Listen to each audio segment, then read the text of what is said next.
Reacting is easy. What's difficult is overcoming emotions in a time of adversity. Although emotions are not bad, they can lead us astray. At the same time, when we stray too far in the other direction and rely entirely on reason, we risk using logic without empathy. The answer to this conundrum is not to pit emotions against reason, but instead to pray. Throughout his life, King David struggles to balance emotion and logic. Sometimes he is an emotional wreck.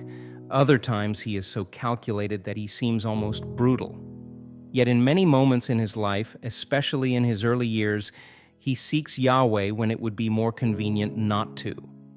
In 1 Samuel chapter 30, from verse 1 to 6, David returns to the town of Ziklag to find that 2 of his wives and many of his warriors' wives have been captured and the city has been burned down. The text describes the emotional atmosphere of the discovery. David and the people who were with him raised their voices and wept until there was not enough strength in them to weep. The text also states in that it was very pressed for David, meaning that David's men are considering killing him because they view the situation as his fault. Then we're told in the 6th verse, "But David strengthened himself in Yahweh his God." This decision changes everything.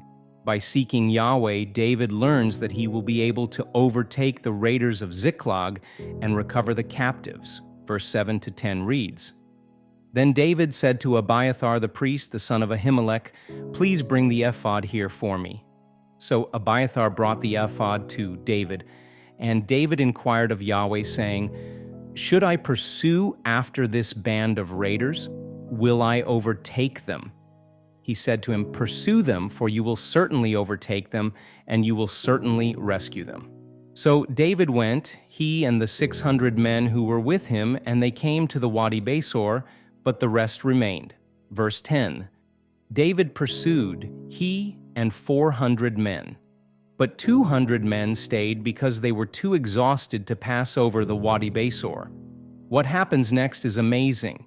David and his men show kindness to a stranger, who returns the kindness by showing them where the raiders are camped.